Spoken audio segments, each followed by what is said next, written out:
And the scary thing is the way you teach a child to eat, which is a natural and intense appetite, that's how they're going to behave in their marriage. Mm-hmm. It's another appetite. Either they're going to be mindful or gluttonous, or Yeah. it's the same thing.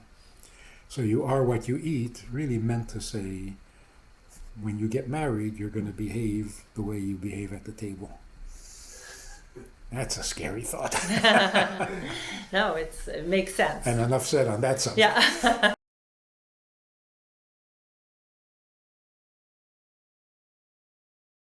So I have a podcast. It's called Let My People Eat. And our tagline is Satisfying Talk About Kosher Nutrition. So our podcast is focused on teaching people how to live a kosher lifestyle, but also maintain a healthy balance. And we are available on all major streaming services. We're on iTunes, Spotify, Google Play. You can go into the website and just go to letmypeopleeat.com, and all 50 of our episodes are there. It is totally free, and people can listen when they're doing other things. So I think a lot of people say, oh, I don't have time to listen to a podcast. But podcasts are meant to be listened to when you're driving, when you're walking, when you're exercising, when you're washing dishes, when you're getting dressed in the morning. They're usually about 20 minutes long. So it's not a big time commitment. And then we have little mini episodes where we do little 3-minute stories also. So you can get these little bites, and we come out every week. So you have people keeping kosher and Yes. So eating healthy. That's our target. We do have a lot of Frum people who obviously are listening to the podcast to learn something. We have people who are not Frum who are enjoying it, and I actually have people who other faiths and other religions who also are getting something out of it, even though we're mostly tailored to the Frum kosher community.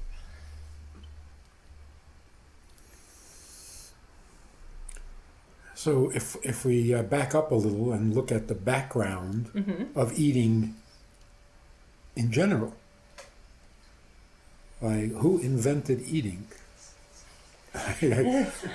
Well- who wrote the book of food? Well, I mean, we even mentioned on the podcast that, it's maybe not a Jewish concept of original sin, but when Adam and Eve were in the Garden of Eden, that was the first Issue. sin, had to do with food, had to do with eating an apple, but that was really what precipitated everything. So people having issues with food goes back a very, very long time. Yes. In fact, God said to Adam, of all the trees of the garden you may eat, just not this one, right? Right. Why did he have to say that the other trees are permissible? Because that's when he invented eating. Mm-hmm. It would never have occurred to Adam to eat. Uh-huh. Yeah. It's a weird activity. There's a tree there. Pick something and eat it. Isn't that weird? Yeah. So God had to introduce the idea of eating. Otherwise, they wouldn't have. So he wasn't just saying it's permissible. He's saying, yeah, eating is what you do. That was Right. news. Mm-hmm. We eat. Fruits, vegetables. Who would have thunk it? Right. So if we look at eating from a more godly perspective, I need to eat.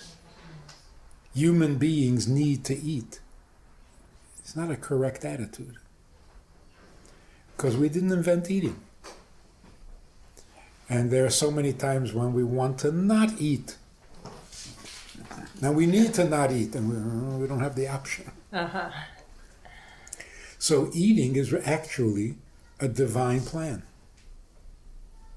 I don't think any human being would ever come up with a plan like that. That a human being's life should depend on things far lower than the human. Right. A vegetable. The animals eat it, you eat it. Right. Who would have arranged such a condition? So if we understand it properly, eating is God's idea.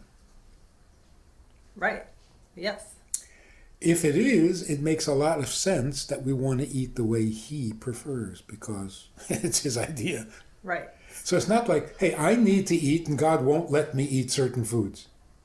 Well, we talk about, because I'm a holistic nutritionist, we talk about the idea of whole foods. So what is whole foods other than a big supermarket? The idea is that the foods that we eat are the way God created them. So when people say to me something like, I just eat egg whites, I'm like, no, you eat the whole egg, because the way God created the whole egg, the yellow, the whites, they interact with each other. And there are things that are in the yellow that you can't get other places and that you need to eat the yellow. Or they'll say to me, oh, I only drink skim milk. I'm like, no, you need to have the milk the way it comes out of the cow, because the fats and the carbohydrates are all needed to digest. So that is an important concept to us, that when you do eat, you eat what God created.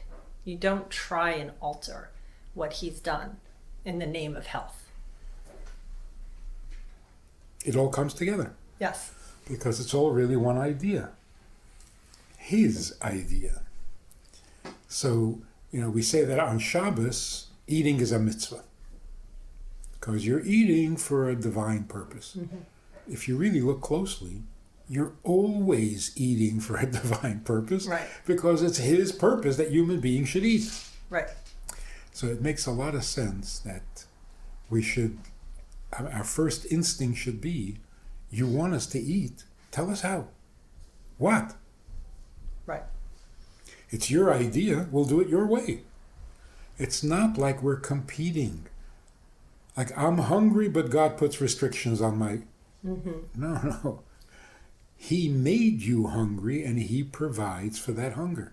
So it's all l'shem shamayim. We're always eating for a heavenly reason. Right. And we talk about this with mindfulness is the buzzword these days. Like, everybody's like, oh, you have to be mindful. And it's so interesting that in our culture, in Jewish culture, mindfulness is built in to the way we live our lives. So when you make a bracha on food before you eat it, you have to set that intention, and it makes you stop and think, okay, I'm eating this, I'm making a bracha, and I'm thanking God for providing me with this food. So the mindfulness is already inherent in our values and culture. Which is the way a human being should behave. Right. But taking it to a divine level, the belief in one God is not just a rejection of idolatry. Belief in one God means everything in our lives is related to him. So it's not like God created the world, God has certain commandments, God has certain standards, and I have my needs. And why is he telling me what to do in my needs? And what if I need something that he doesn't approve of, and so on? Monotheism means God is in everything. Eating is not a human activity, my appetite, my need, and he's mixing into my business. No, it's all his business. That's the real monotheism. Mm-hmm. That God is life. Right. Not Not just a creator who did us a favor a long time ago and has disappeared. Right. Mm-hmm. You brought up Shabbos also before, and that it's more of a mitzvah to eat on Shabbos. But one of the things I like to point out is it's not a mitzvah to overeat on Shabbos. You should, a lot of people who come to me say, I can be so good the entire week, and then Shabbos comes and I want to eat challahs and kugels, and everything that I did the whole week goes out the window.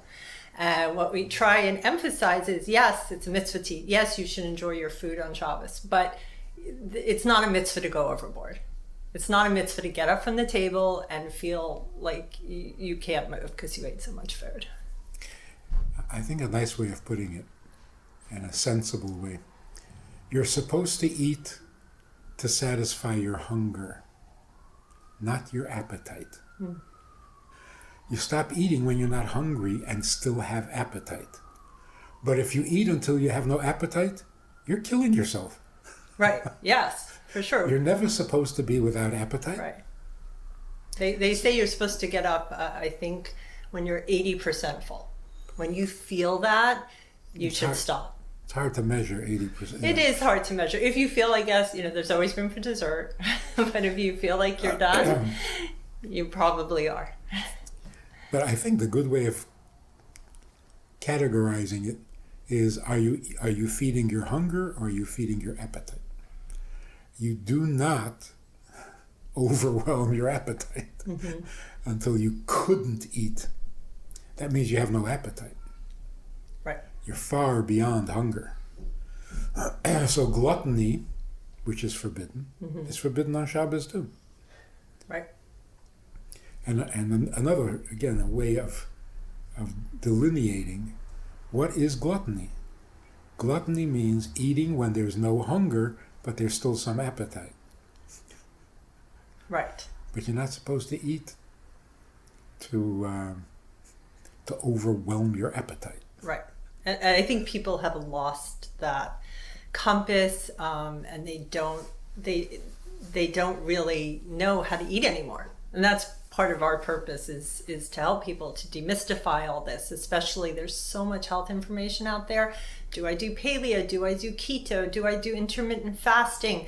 Do I use Splenda? Do I have diet soda? There's so much that we're constantly bombarded with on a day-to-day basis that people really, they've lost their way. They don't know, am I supposed to do this? Am I supposed to do that? And they kind of just give up and say, all right, I'm just going to eat what I want and when I want. And so I'm and that's suggesting that part of that is that we have adopted, like we own the need to eat. It's my need. How do I satisfy my need? What do I need? Drives you crazy. Yeah.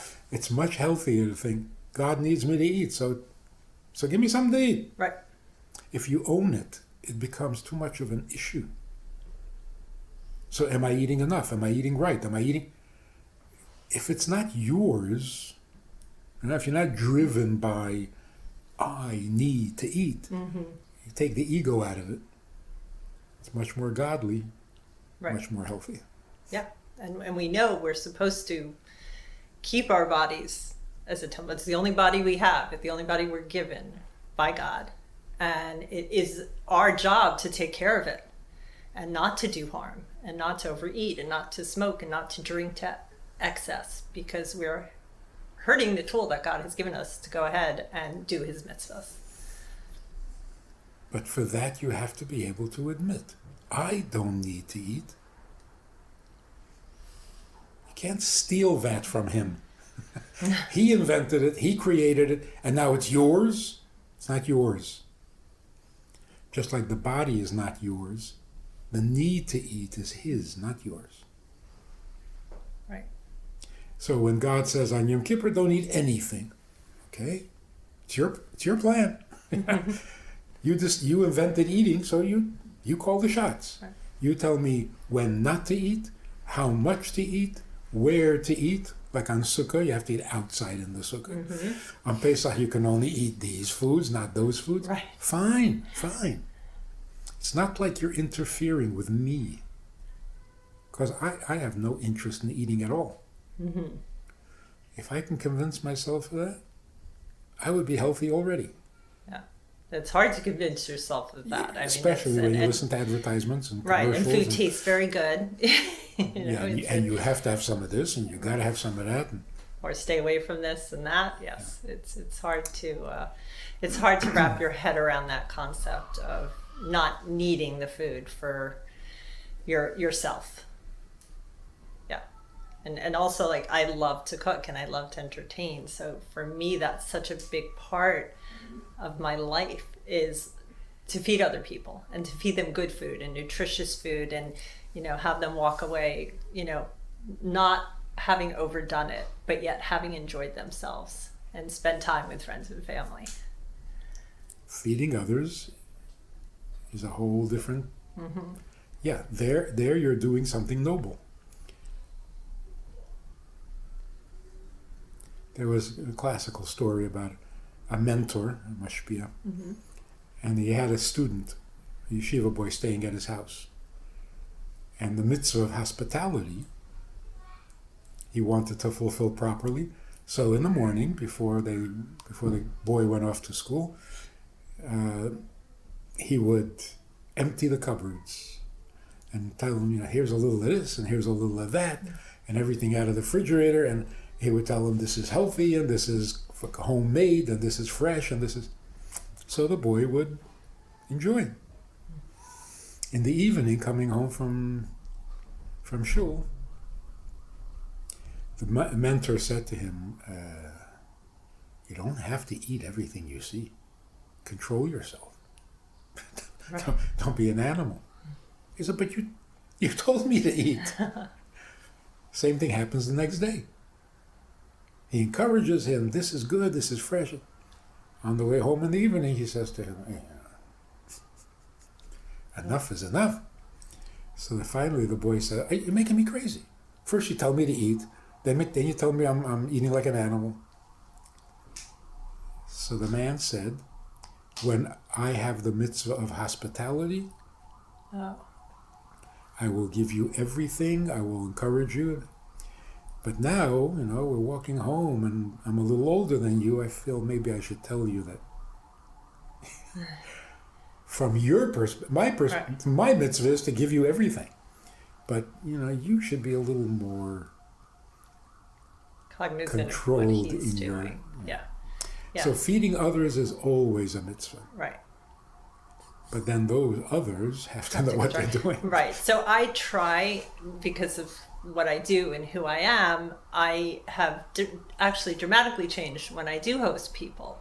And that I don't put out 3 different kugels and 4 different cakes. And, I try and make sure whatever is there is good and people have options. But I don't want them to feel the pressure that they need to try everything that I'm putting out on the table, because my goal is not to overfeed. Almost doing their job for them. Right. Yeah. Well, that's kind of what you have to do sometimes. That's what the podcast is all about. Yeah, exactly. That is very good. It's amazing how what God is interested in his creation and how is becoming physically necessary. It's not mystical. Mm-hmm. It's not mysterious and holy, and it's just reality. So that's one of the ways in which God is coming down to earth. It's demystified. Mm-hmm. You don't have to be religious. You don't have to be pious. You don't have to be spiritual. It's just the right way.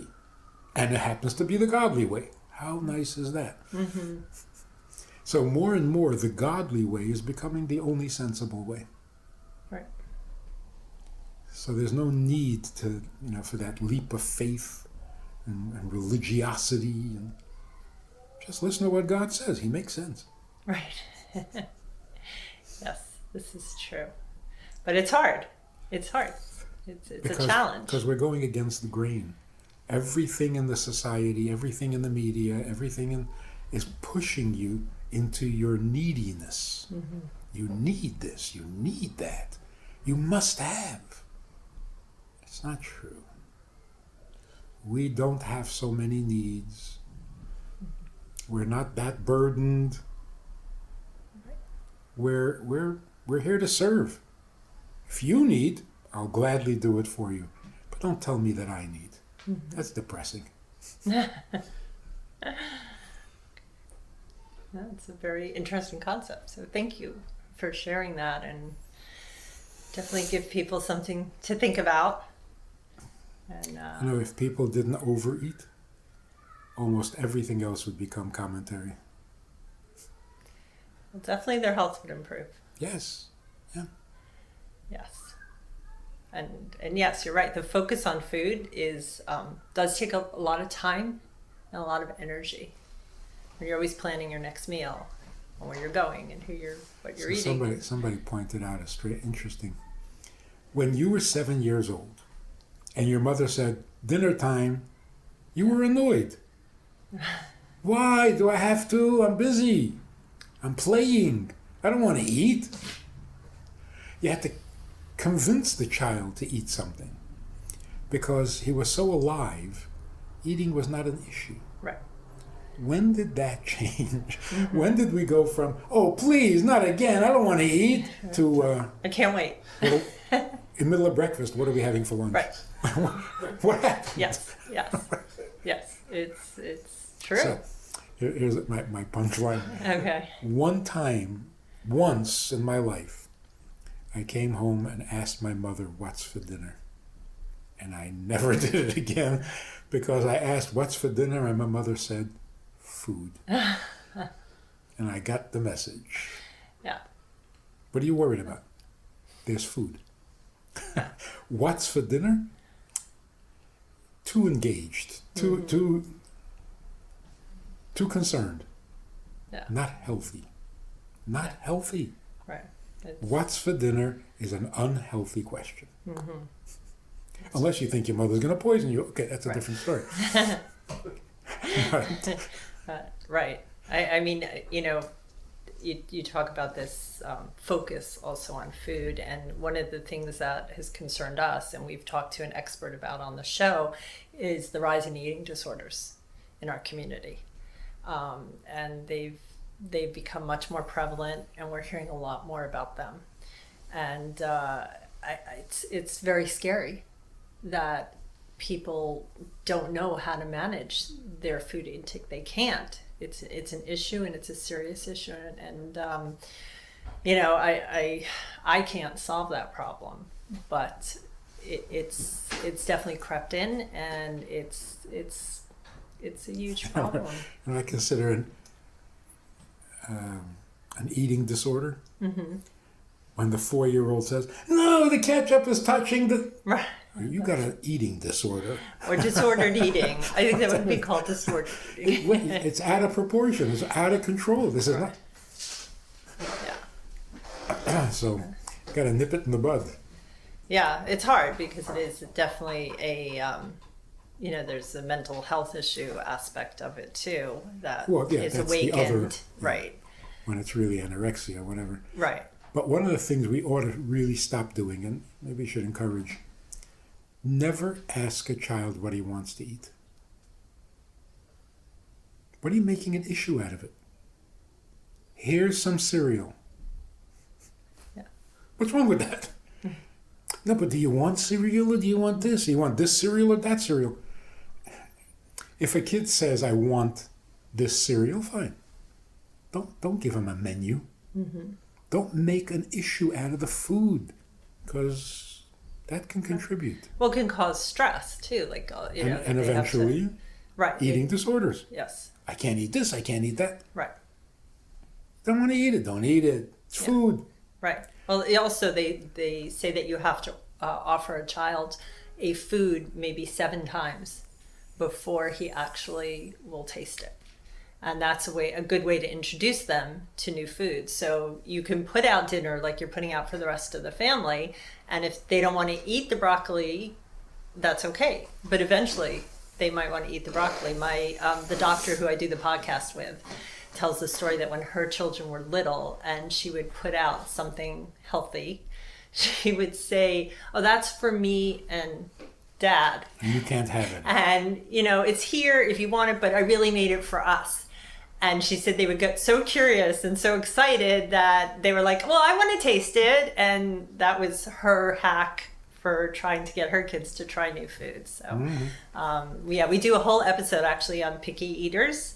And we talked to someone who she does little kits for children that she sells in LA. And she includes activities and ways for the kids to help prepare the food and to get them more involved. And then while the food's cooking, she has like worksheets that they can do, or coloring sheets and everything. So, to kind of get them more involved so that they become more invested in the meal that's being presented to them. I don't know, be more invested or less invested, but making an issue out of food is driving kids crazy. Just stop it. Put something on the table, they'll eat it. Yeah, the other issue is just the amount of candy and snacks. I find that now you walk into the kosher markets and they're just aisles of chips and cookies and candies and licorice, and they use it in the schools to reward the kids if they do a good job. And it's really hard to bring up somebody who chooses to eat healthy foods when they are constantly being fed the sugar and the candy and rewarded with it. So. Well, you're doing something really important. Thank you. And if people would just allow the eating thing to belong to someone else and not to them, everything would be easier. It'd be easier to discipline yourself, be easier to choose the foods. It would, like you say, it would make them immediately mindful. Mm-hmm. It's a great thing. Yeah. Well, thank you. The way we eat is the way life is going to go. Yes, you are what you eat. It's an old adage, but it's very, very true. And the scary thing is the way you teach a child to eat, which is a natural and intense appetite, that's how they're going to behave in their marriage. Mm-hmm. It's another appetite. Either they're going to be mindful or gluttonous, or it's the same thing. So you are what you eat really meant to say, when you get married, you're going to behave the way you behave at the table. That's a scary thought. No, it makes sense. And enough said on that subject. Yeah. Yep. So just a couple questions from our live listening audience. If you could just address real quickly and then we'll finish up. Why is eating so central in Judaism? So many mitzvahs include eating, fasting. Why is it such a central issue? If you want to bring God down to earth, what's more earthy than the daily, constant habit of eating? If we can get godliness into that, we can bring godliness into everything. Right.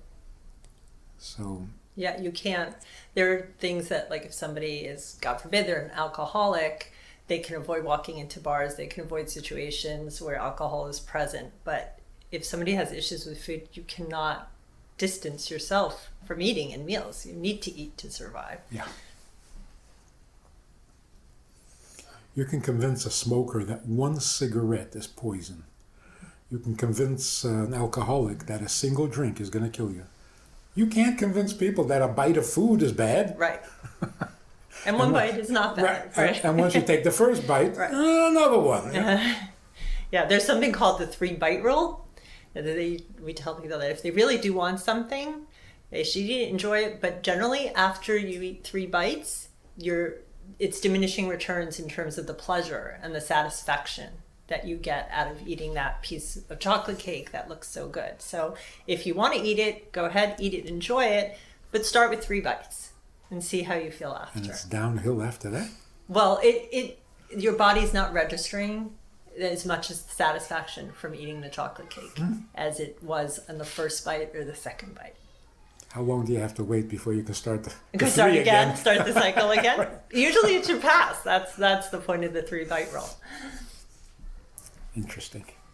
Question is, why does unhealthy food that's going to kill you taste good, and food that's healthy for you doesn't taste good? Okay. Actually, the food that's good for you does taste good. I'm not talking about the medicines. Medicines taste bad. Intentionally, because it has to balance out what's wrong. But food tastes good.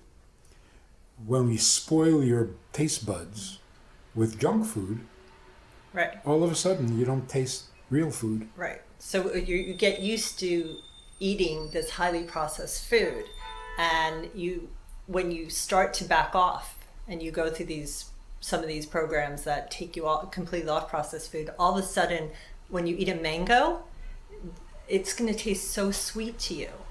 So it's really, you're right, our taste buds have been what's the word I'm looking for? Corrupted. That's exactly it. Our taste buds have been corrupted. And there's a nutritionist I know, and she says, you know what, if you're eating broccoli and you're eating string beans and you're eating all these vegetables and you want to put butter on it, or whatever, put the butter on it. She said, or if you're eating a big salad and you want to use a good dressing, she said, nobody got fat from eating salad with dressing.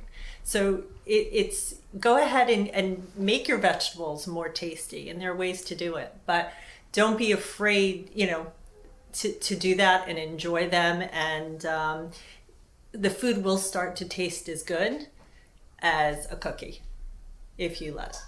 Just to bring it full circle, going back to the beginning, Adam and Eve eating from the apple. So if someone would ask you point blank, did God want them to eat from that apple or not? What would be the answer? Eating from the tree, which probably wasn't an apple, but eating from the tree was God's way of giving us the option and the choice of accepting our mission, which is to elevate the lowest world or redeem the lowest world, or to refuse. So by eating from the tree, they're actually volunteering for the mission. Because by eating from the tree, they descended into the lowest world, which is where our job is. So God said, don't eat from the tree. The day you eat from it, you'll die. On the one hand, God is saying, I don't want you to eat from it. I don't want you to die. In fact, I don't even want you to leave heaven. But the mission is, should you choose to accept it, Right.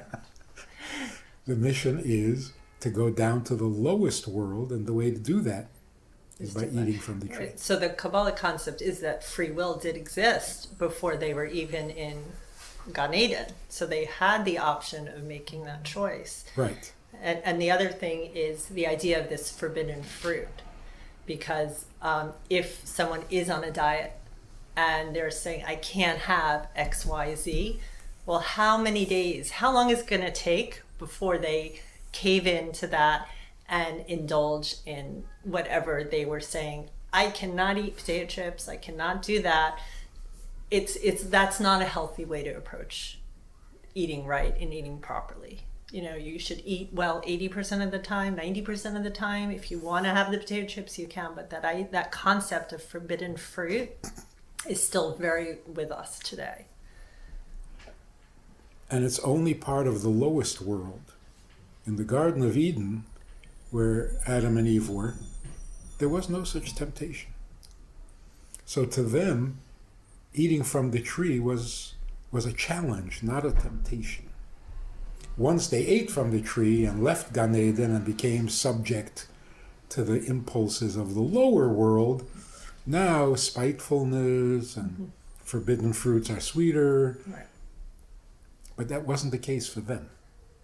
That's the world they volunteered to elevate. So because getting down to the lowest world came through eating, it stands to reason that elevating the lowest world begins with eating. You eat right, you do right.